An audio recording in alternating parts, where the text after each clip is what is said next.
Didn't take very long after meeting you for me to make a move. Less than a week.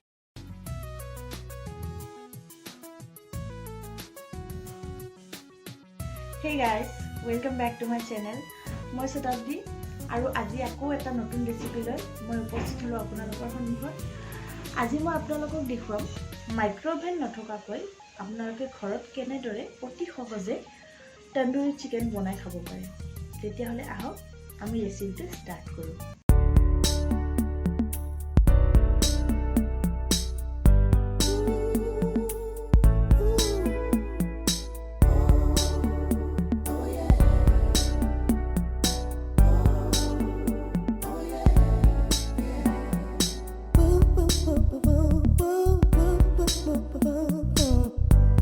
প্ৰথমতে আমি চিকেনখিনিত সৰু সৰুকৈ কাট লগাই দিম যাতে মছলাখিনি চিকেনখিনিৰ ভিতৰত ভালদৰে সোমাই যাব পাৰে।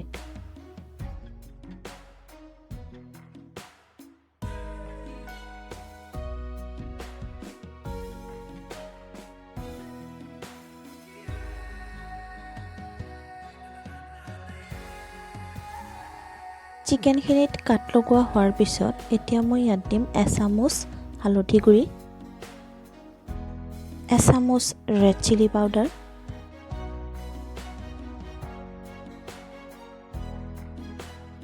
এচামুচ নিমখ,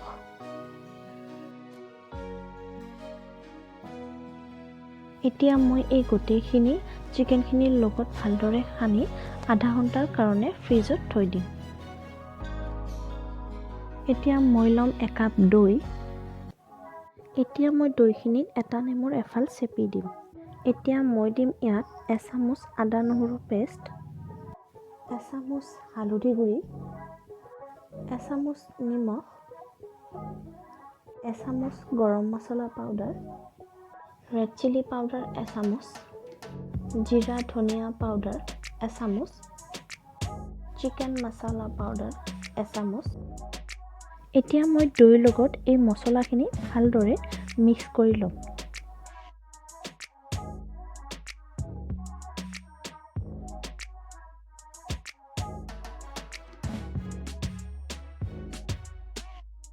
এতিয়া মই বনাই থোৱা মছলাখিনিত চিকেনখিনি ঢালি দিম আৰু হাতেৰে ভালদৰে মিক্স কৰি যাতে চিকেনখিনিৰ ভিতৰত মছলাখিনি ভালদৰে সোমোৱাই আৰু ভালদৰে মিক্স কৰি 2 ঘণ্টাৰ কাৰণে ফ্ৰিজত থৈ দিম। এতিয়া মই ফ্ৰাই পেনটো গৰম কৰি লৈছোঁ আৰু তাত অকণমান মিঠাতেল ঢালি দিছোঁ আৰু লৰাই দিছোঁ যাতে তেলখিনি চাৰিওফালে লাগি যায়।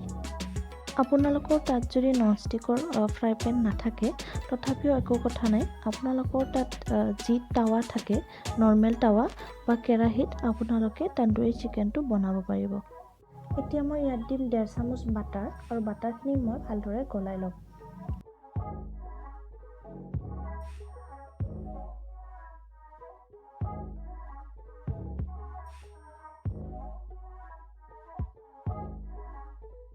বাটাৰখিনি গলি গৈছে।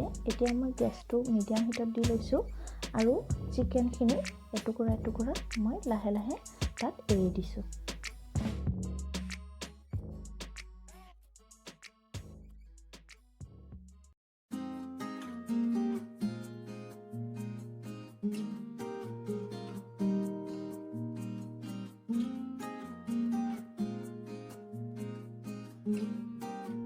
আফটাৰ 2 মিনিট এতিয়া মই চিকেনখিনি এবাৰ উলটাই দিম।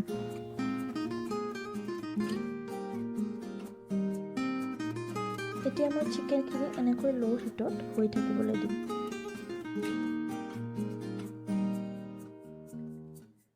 পাঁচ মিনিট পিছত মই আকৌ এবাৰ চিকেনখিনি অলট পালট কৰি দিম।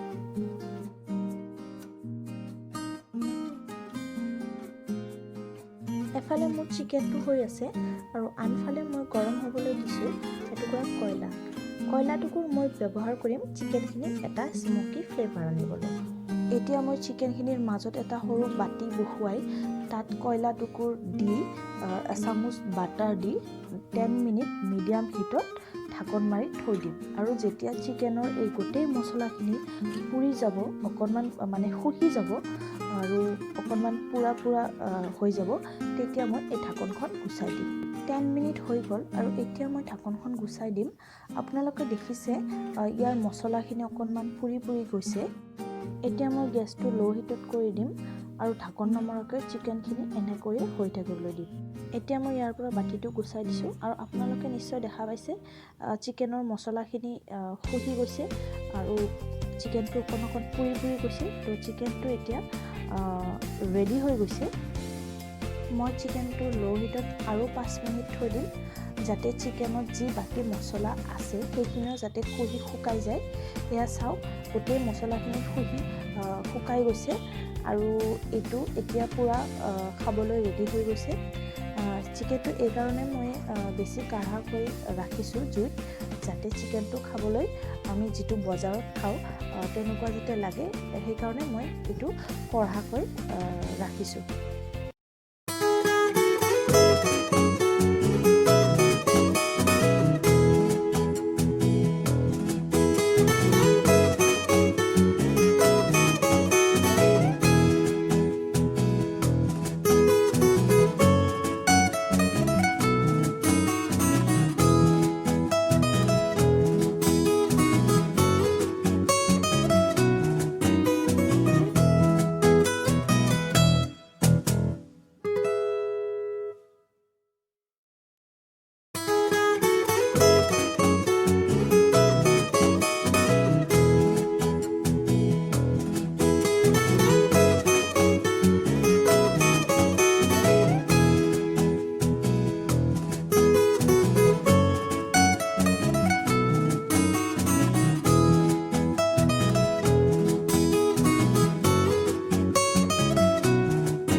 তো গাইজ মোৰ ভিডিঅ'টো চাই কেনেকুৱা লাগিছে মোক কমেণ্ট কৰি জনাব আৰু পাৰিলে তন্দুৰী চিকেনটো ঘৰত ট্ৰাই কৰি চাব বহুত সহজ ৰেচিপি হয় ইমান টান বস্তু একো নালাগে ঘৰত আমাৰ সহজে যিবিলাক বস্তু থাকে আমি সেইখিনি বস্তু দিয়ে বনাব পাৰোঁ আৰু যদি মোৰ ভিডিঅ'টো ভাল লাগিছে তেতিয়াহ'লে লাইক কৰিব শ্বেয়াৰ কৰিব লগতে মোৰ চেনেলটো ছাবস্ক্ৰাইব কৰিব আৰু বেল আইকনটো বজাই দিব তেতিয়াহ'লে মই আগলৈ কি ভিডিঅ' দিওঁ সেইবোৰ নটিফিকেশ্যনটো আগতীয়াকৈ পাই থাকিব তেতিয়াহ'লে আজিলৈ আহিছোঁ বাই বাই